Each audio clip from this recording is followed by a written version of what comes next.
Why? Shutting down the machine is your only path to real power. Here's the question you should be asking right now.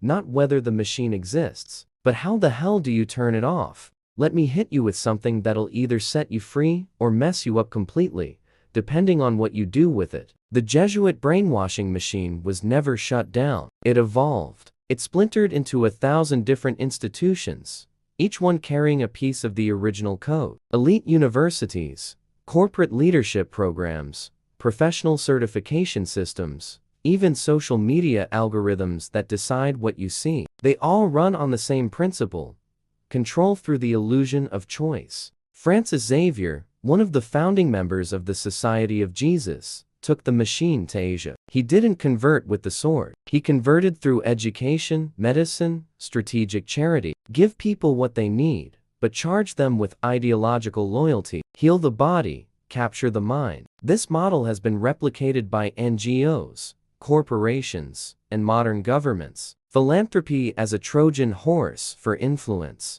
Power Law 43 warns: work on the hearts and minds of others. The Jesuits wrote the playbook for this operation. They knew, you don't control people by attacking their beliefs head-on. You control them by offering narratives that satisfy their emotional needs. Belonging, purpose, moral superiority. Give people that, and they'll defend their own chains. But there's a flaw in the system, a crack they could never completely seal. The machine works because it operates in your consciousness's autopilot mode. The moment you become hyper-aware of the patterns, the moment you start observing your own thoughts as an outsider, the programming starts to fail. Metacognition is the virus the machine can't process. You want absolute power? It's not about conquering others. It's about conquering yourself. It's realizing that every belief you defend with passion should be investigated with suspicion. That every authority you revere should be questioned without mercy. That every certainty you carry is potentially a mental implant someone installed when you were too young to notice.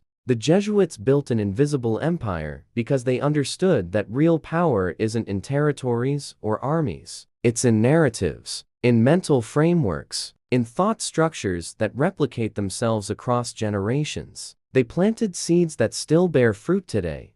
But you don't have to keep harvesting what they planted. Shutting down the machine doesn't mean rejecting all knowledge. It means auditing every file in your mental operating system. It means having the courage to discover that 90% of what you think is you is just code running on loop. And then, line by line, rewriting that code with your own hand. Practical action. For the next 7 days, before expressing any strong opinion about anything, pause for 3 seconds and ask, is this really my conclusion? Or am I repeating something I absorbed? Do this religiously. You'll be shocked at how often you catch yourself on autopilot. The Jesuit machine is still active because people like you and me allow it. Every time we accept a narrative without questioning, every time we defend a position, because it's always been that way.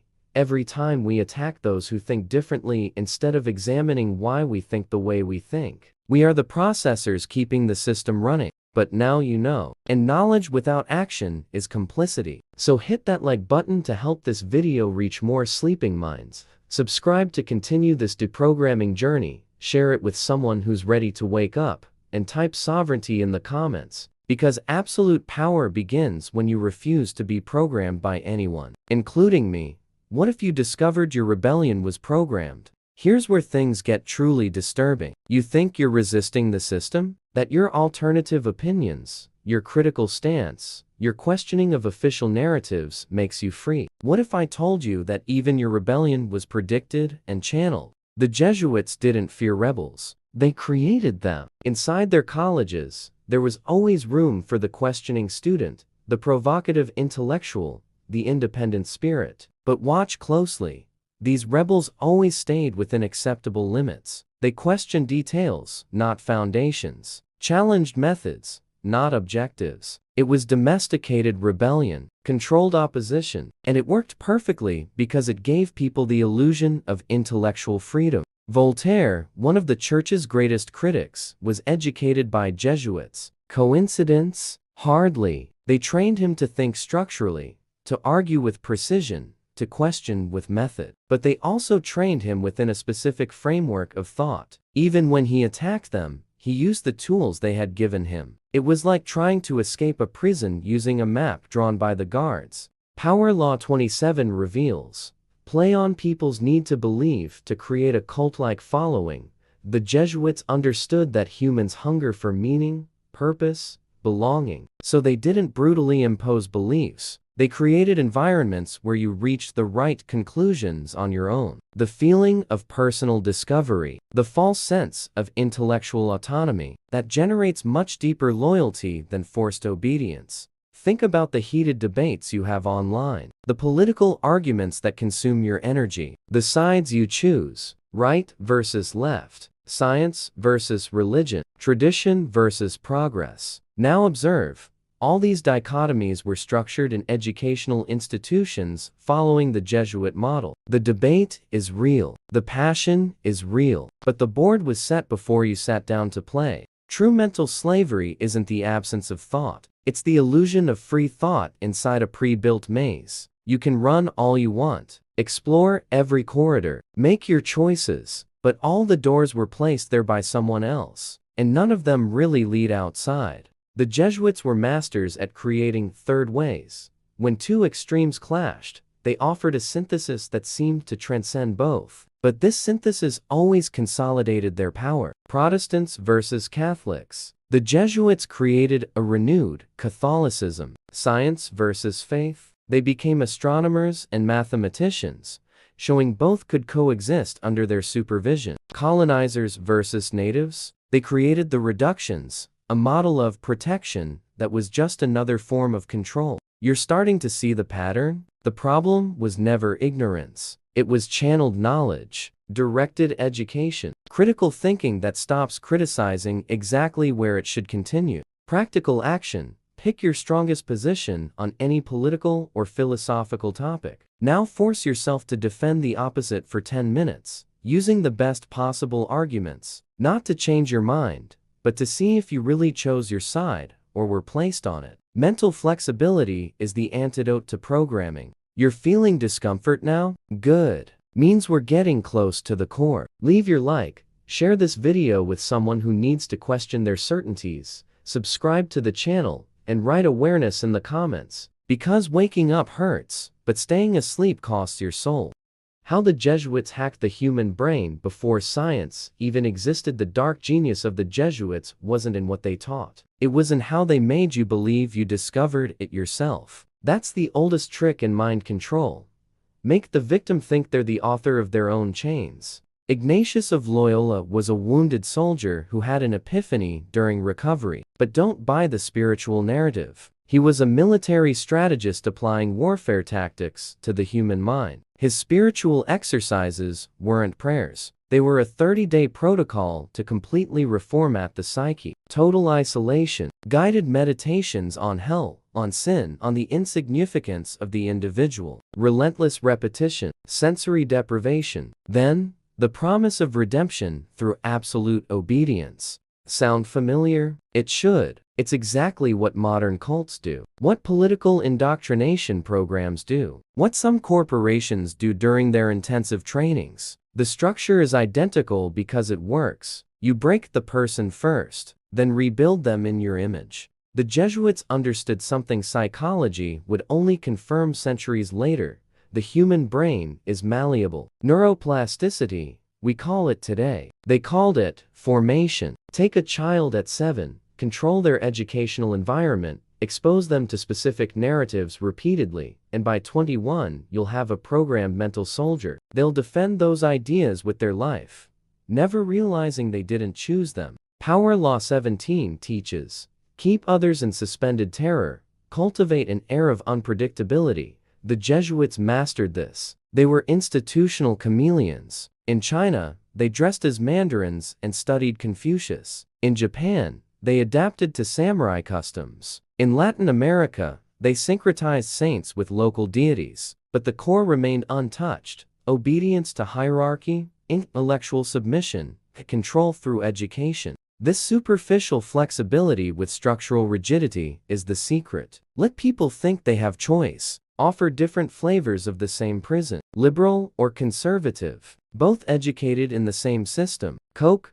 or Pepsi, both are sodas. The illusion of choice is more efficient than its absence. And here's the conspiracy nobody openly discusses. When the Jesuits were suppressed in 1773, expelled from entire countries, it wasn't because they were ineffective. It was because they were too good. Kings and emperors realized they'd lost control. The Jesuits had become the real power behind the scenes. The suppression lasted only 40 years. In 1814, they returned, because the system they created had become indispensable for social control. Today, alumni of Jesuit institutions occupy strategic positions in governments, corporations, and media around the world. It's not conspiracy. It's the result of 500 years of deliberate selection and formation of elites. The machine works because it's invisible. It works because you think you're thinking freely while executing code that was installed decades ago. Practical action. Identify 3 intellectual or moral authorities you deeply respect. Research where these people were educated. Trace the institutional lineage. You'll find patterns. You'll find connections. And you'll start seeing the network. If this bothered you, if you felt the urge to call me a conspiracy theorist, perfect. That discomfort is the first sign you're waking up. Leave your like so this content reaches more people. Subscribe so you don't miss the next revelations. And type freedom in the comments. Truth doesn't need your approval to be true. Why the Jesuits created history's most powerful mental weapon. There's an invisible machine operating inside your head right now. It makes no noise, has no metal parts, but it's there, programming your thoughts, shaping your beliefs, and determining how far you can go in life. What if I told you this machine was designed 5 centuries ago by a group that mastered the art of mind control before that phrase even existed? The Jesuits didn't build churches, they built minds. While others preached, they studied. While others converted by force, they converted through psychological infiltration. The Society of Jesus, founded by Ignatius of Loyola in 1540, developed the most sophisticated educational system in Western history. But education was just the disguise. The real objective? Create a network of influence so deep that no king, no empire, no revolution could completely destroy it. Think about this. For centuries, the Jesuits were the confessors of kings. They whispered in the ears of the powerful, controlled universities, shaped future leaders from childhood, and all through a technique so brilliant you don't even notice when it's being applied to you. They called it spiritual exercises, but it was pure mental programming, directed visualization, systematic repetition, sensory isolation, emotional reinforcement. Everything modern neuroscience confirms works to reprogram the human brain. They were already doing half a millennium ago. Power Law 38 warns, think as you like, but behave like others. The Jesuits masterfully inverted this. They taught their students to behave according to norms, but to think exactly as they wanted. Obedience per ac cadaver like a corpse wasn't brutality. It was refined social engineering. Transform submission into virtue. Make the person desire their own mental prison. And here's the shock. This machine was never turned off. Modern educational institutions, corporate systems, even the digital marketing methods you consume every day, all drink from the same source. The hierarchical structure, the repetition of corporate mantras, isolation through specialization, reward for conformity. It all comes from the Jesuit manual. You think you choose your opinions freely? That your values are authentically yours? The truth is more disturbing. Your mind has been outsourced. Your thoughts were standardized on a production line that started 500 years ago and continues operating at high speed. The difference is, now it has Wi-Fi. Practical action. Over the next 24 hours, observe every strong belief you hold. Ask yourself, where did this come from? Did I choose to think this way? Or was I taught to think this way? Write down 3 beliefs you realize aren't yours. That's the first step to shutting down the machine. If you felt a chill of recognition, if something inside you protested against what you just heard, congratulations. You just felt the machine reacting. It doesn't like being exposed. So help me expose this to more people. Leave your like, subscribe to the channel, and type awakening in the comments. Let's keep deconstructing this mental matrix. This content presents historical and philosophical interpretations for educational and reflective purposes. The analyses presented here don't replace in-depth academic research. We encourage critical thinking, including about this very video. Question everything, including our conclusions.